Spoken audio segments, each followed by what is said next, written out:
Take a look at the teles this time.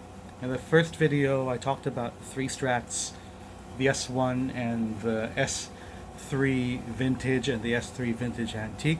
What we have here are the T3s, a T3 antique on my office chair, and the T3 antique vintage.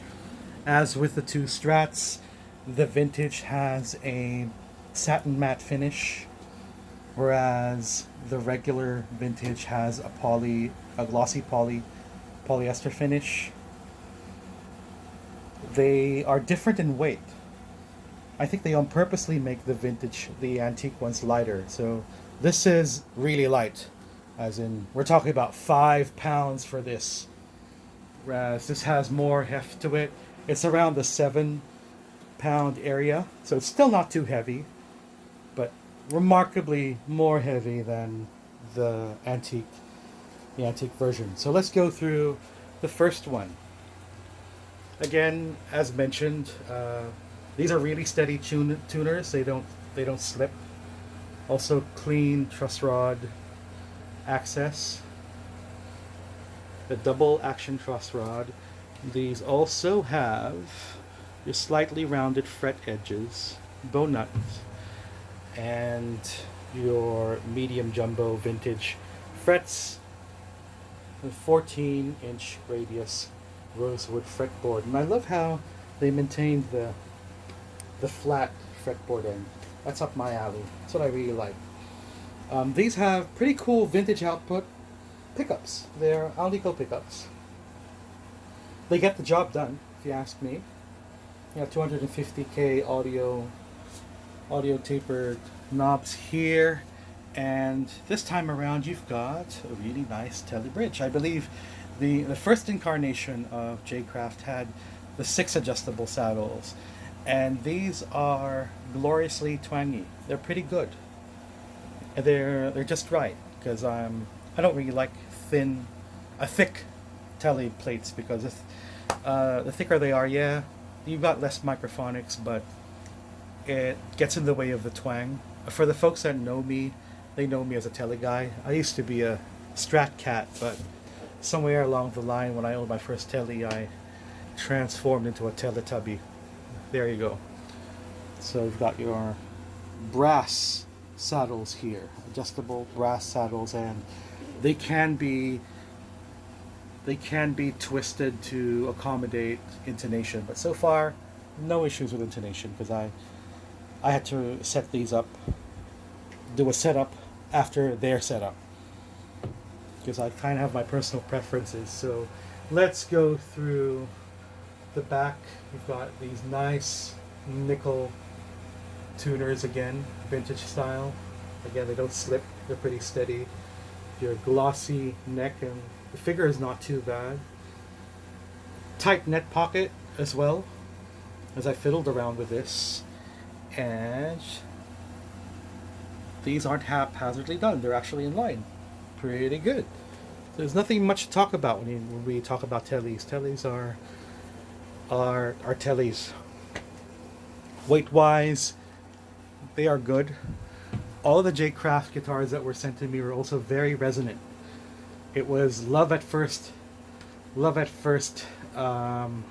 twang for me with these Telecasters. Sometimes the moment you lift the guitar up, you kind of know, okay, this is gonna be good, and this is the good one.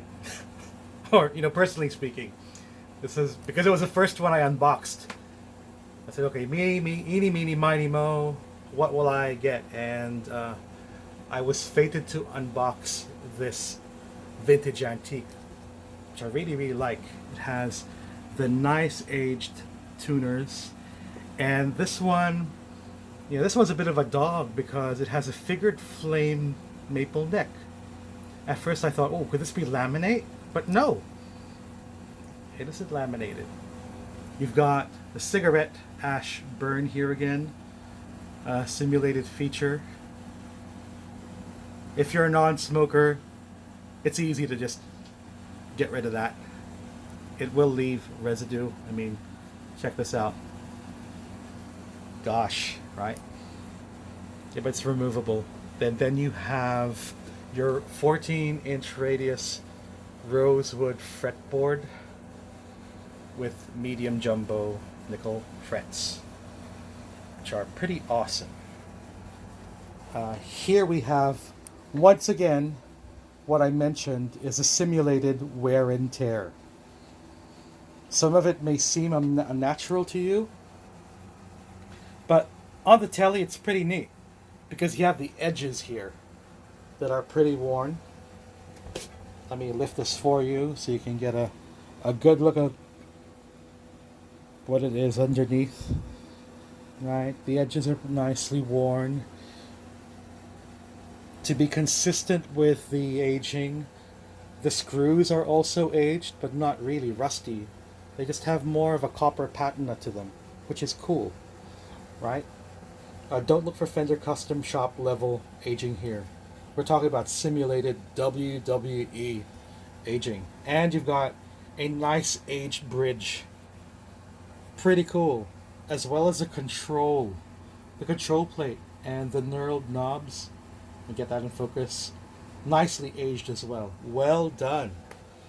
The pickups are cool. They're not really hot. They are just right. The neck pickup could be hotter, but for the price point, upgrading it won't really hurt you, if you ask me. The bridge pickup is nice and twangy on both. I like them.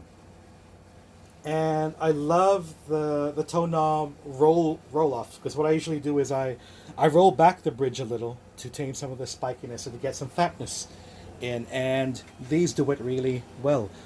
I love the weight on this thing. That was the first thing that knocked me out. Let's take a look at the back of the headstock. So you've got your aged nickel tuners, and you get a good look at that flame. There you go. And the flame is consistent until you see the, oh, what is this? Yeah, simulated aged part, but again, consistent flame. So you might want to look out for one of these guys that has a nice flame maple neck. Let's get a close-up of the flame. There you go. Fiery. Rawr. Okay, nice aging here. Tight neck pocket as well. Something that is consistent on all 5 that I have, including the first gen S1 and all of these. And then you've got somebody who let their cat loose again. This is very unnatural buckle rash, but nobody will see that. And oddly, you also have wear and tear on this part. But you know, it's cool. It has its charm. You might want to nitpick it, but then again, like I mentioned in the first video, you have to think about the price point on these things. If you want something with more accurate aging, then buy a guitar and knock it up yourself. Give it a couple of years, or you're gonna have to drop some coin on a Fender Custom Shop or any of the boutique builders that specialize on aging. But again, it's simulated aging. But what these guitars have going for them is, again, I feel like these are trying to reach out for something more than just the beginner crowd. These are wonderful beginners guitars. Just like with the Strats, they would benefit with some fretwork, some fret dressing, if you are finicky about frets. But for the price point, they're okay. Because I've played much worse, 2 times and 3 times the price.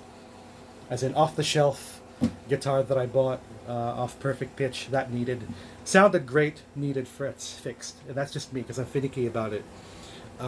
These can be pro level. And if you want to knock them up another tier, then do whatever upgrades you want. I wouldn't even upgrade the bridge or the tuners. I think they're okay for me. Right? Pickups would be a matter of taste. Some folks have gone crazy by upgrading with pickups that are twice the price of, even 3 or 4 times the price of a JCraft. But the vintage series teles are really cool. I dig them. This is coming from a tele guy. These are very good. So if you have any questions, don't hesitate to message me or drop me a line and we can talk a little bit about these guys. I'm going to be making videos as we go along, time permitting, and let me know your thoughts. And you can reach out to the JCraft folks if you want to score one for yourself. If you like any of the ones that I play, then then maybe you can arrange for them to ship them out to you. Alrighty, till next time. Adios, ciao, auf Wiedersehen.